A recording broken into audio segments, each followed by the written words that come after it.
Can I tell y'all something about Dot, not to cut you off? Come on with it. I knew Dot since he was like 15. Top Dog is a good friend of mine. Yeah. Mike Top is a good friend of mine. So when they had the little studio, the spot. In Carson. And go in Carson, right?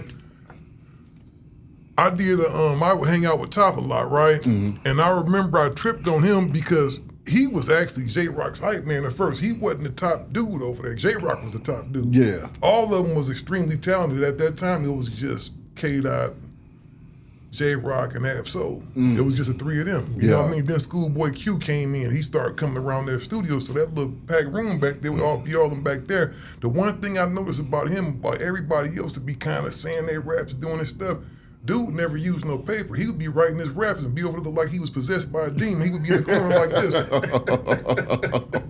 Like that, not writing nothing on paper and just go in the studio and remember all this stuff that he just did in his head. So he's like, man, I think that little dude is like Steven Spielberg or something like that. He one of them creative types, man. But he's a real genius, and I don't throw that around. But I knew he was special from the first time I saw him. Yeah. All of them dudes could rap like a motherfucker. Yeah. All of them phenomenal rappers, dog, hands down. But he was just, man.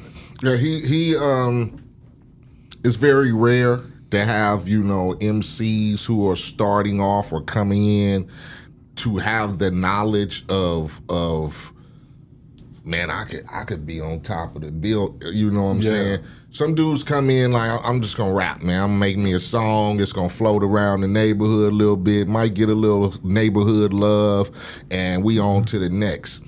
There's, he visioned like where I can go with it, and so that was very creative for him. Like I said, because I deal with a lot of cats who just be like, man, just rap. Yeah. Just long as you say G on my record, I'm cool.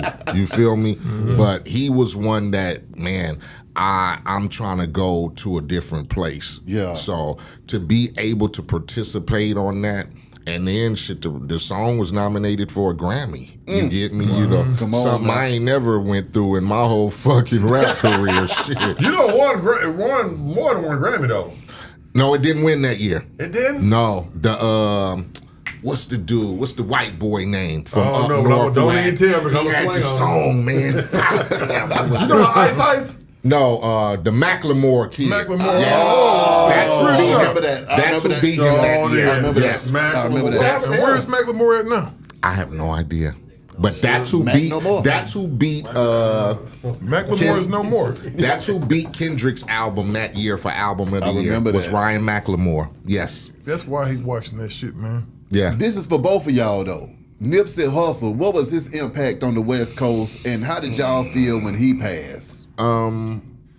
Me personally, coming from that struggle of gangbanging and trying to be influence for the neighborhood and just for the people in general, it was a sad day for people because, we all consider ourselves influential people, and I've coached youth football for 13 years. You get me? With young boys from 5 to 13. I did that for 13 years. Nipsey had a different impact because a lot of older cats who were still in the life respected the get down. You get me? We all have problems as far as when you start this gangbanging shit, you're going to. You get me? That's just it. Like I caught Hatfields and McCoys back to the beginning of time. Yeah. Before I was born, I grew up. Niggas was warring. Yeah. Crips war with the Bloods, and then the Crips war with the Crips, and the Bloods war with the. It was just the way it is. To have respect from a lot of different motherfuckers means you doing something. You go. And a lot of people respected Nipsey because of the walk that he went through. You get me?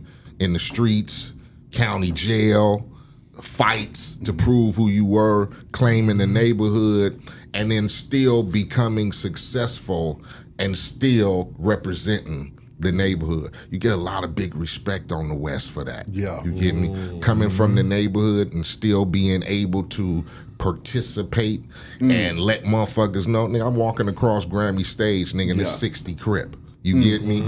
That influence made motherfuckers proud. Yeah. So the death was really shocking to a lot of people because of it felt like, damn, I can be cool with Bloods and Nip cool, and he was hanging with this nigga. And they was it made you feel like you could, further the situation. So I thought it was a real sad day for a lot of dudes. It was a real sad day, especially for me. And I don't say Glasses' name like 3 times. That's like my little brother.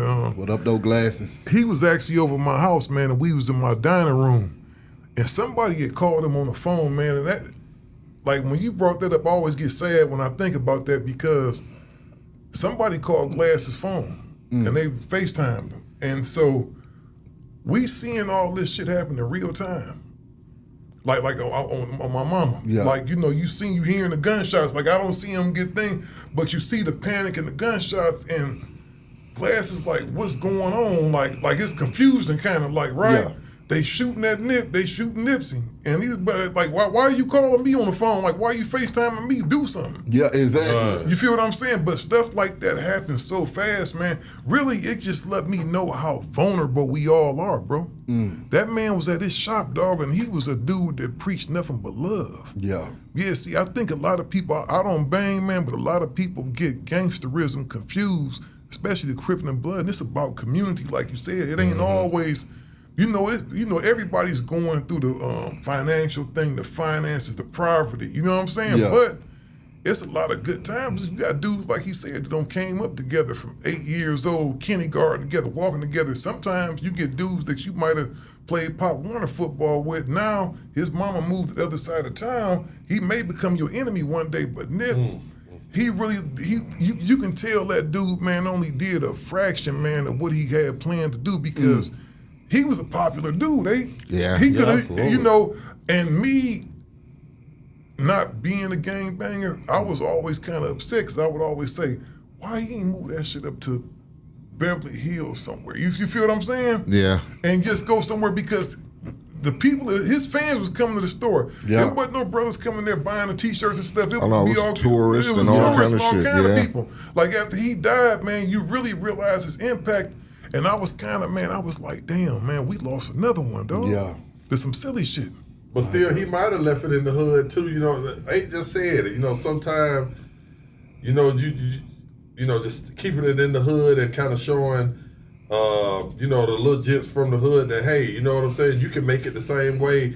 And you can look at me while I'm making. You can see this. I'm not hiding behind matching walls. Right. Instead of matching gates. I feel that, bro. Saying? And then just keep it real. A lot of us not finna go to Beverly Hills. You get me? Right. A lot of we aren't accepted in Beverly Hills. So he wanted to keep his legacy where I made it at. This is what made me around here. Right. You get me?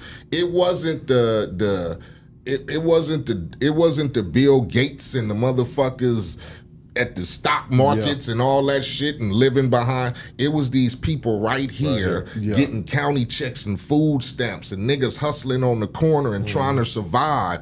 Them the motherfuckers that's walking in here helping me establish, buying my music. Now that I'm here, the other people want to come because they're fascinated with the Nipsey Hussle and he got killed and I want to support and I'm gonna go buy a T-shirt and whatever. But before that, when them niggas was on the corner selling T-shirts and trying to establish, it was the hood homies who did that. Yeah. So it's like, I don't want to turn my back on them by taking my store to motherfucking Rodeo Drive. I'm gonna keep this motherfucker on the corner on the block right here. So everybody in this set, not just us as the 60s, all these motherfuckers around here can feel the positive impact of what some hood niggas did. Because they already labeling us as some motherfucking misfits and some nothings. You get me? So now I'm going to be able to take some T-shirts and hats and something and make that shit global. And now y'all going to have to come see us here.